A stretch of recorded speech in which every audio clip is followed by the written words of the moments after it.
Bonjour et bienvenue sur l'espace dédié au site mécaniqueuniverselle.net, le site qui essaie de démontrer que l'humanité, dans son ensemble, le groupe humain, le phénomène humain, évolue progressivement vers son ultime perfection. Alors, de quoi s'agit-il? Cette perfection, c'est tout ce que l'homme, dans sa généralité, tout ce que les humains peuvent imaginer d'un monde idéal. Si on faisait un sondage planétaire et qu'on demande à l'ensemble humain quels sont les points essentiels à quoi pourrait ressembler une humanité parfaite, une humanité accomplie en fait, eh bien il parlerait de fraternité, il parlerait d'égalité, il parlerait de partage, il parlerait de paix universelle, il parlerait de pouvoir voyager, se rencontrer, il parlerait de que l'homme ne soit plus un loup pour l'homme, que l'homme ne représente plus un danger, qu'il puisse vivre sans plus aucun danger, que l'homme ne soit plus un danger pour la planète. Il parlerait d'écologie parfaite, d'un système qui n'impacte plus du tout la planète. Voilà, globalement, ce qu'on pourrait imaginer. La liberté de penser, la liberté de circuler, un salaire universel, enfin, ou alors la fin de l'argent en réalité, tout mis en commun. Et c'est ce qui viendra évidemment.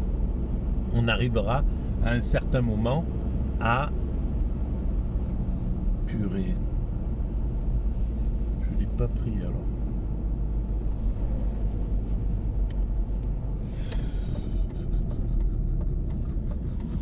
Je suis désolé. Alors, est-ce que j'ai pris ce truc? Bien entendu, je suis parti comme un malade. Voilà, bon, c'est pas grave. Comme d'habitude. Alors ça fait partie complètement de l'état d'esprit de l'autisme Asperger. Enfin, au moins du mien. Je ne sais pas pour les autres, mais je suis en train de faire quelque chose. J'ai prévu, je dois apporter un objet.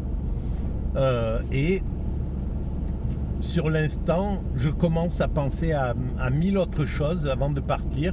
Il y a une sorte de stress qui va s'installer dans mon esprit et j'oublie radicalement la plupart des choses. Si je monte dans un étage et que je vais chercher un outil, j'oublie un autre outil, je pose mon téléphone et je l'oublie sur place.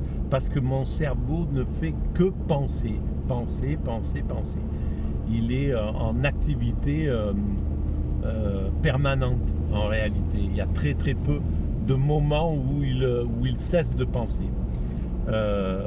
Et c'est pour ça que j'ai utilisé pendant une grande partie de mon existence l'alcool. Parce que le fait de m'enivrer, ça a arrêté complètement ce mécanisme de pensée permanente.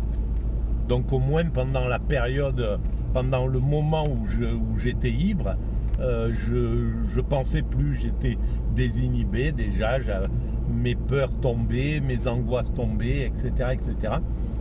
Et en fait, j'étais à peu près tranquille pendant les quelques heures de l'alcool. Alors, évidemment, la perversion de l'alcool fait que le lendemain, c'est encore pire.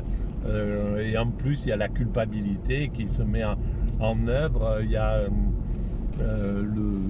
voilà, l'affolement est encore plus intense, la fébrilité plus grande. Bref, après ces décennies de gestion inconsciente par l'alcool, parce que je ne comprenais pas du tout, d'abord je ne savais pas que j'étais autiste, je savais pas, je m'interrogeais pas du tout sur ma vie, j'avais pas le temps, j'étais trop affolé pour me poser réellement des questions sur ce que je vivais. Et ça a été un peu plus tard que j'ai commencé à essayer de trouver des thérapeutes aptes à m'expliquer des choses. Et comme je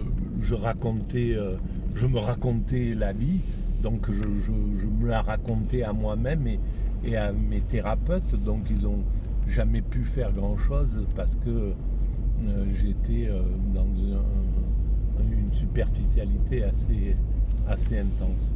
Voilà. Et ben, je vais arrêter là pour cette vidéo. Merci. Je suis désolé. Ben, on va reprendre au prochain départ. Voilà.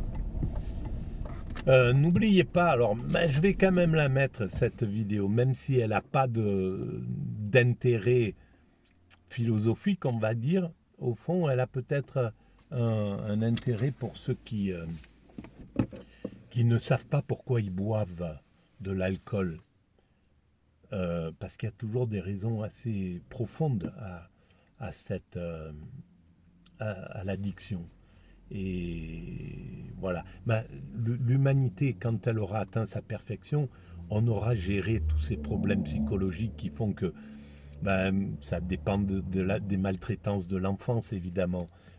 Donc, tout ce qu'on a vécu de traumatisant dans l'enfance va nous pousser dans cette chose-là. Et ben, dans 2, 3, 4, 5 siècles, peut-être même avant, on ne laissera plus un enfant à l'abandon, maltraité par sa famille, par ses professeurs, par ses amis, par je ne sais pas, peu importe.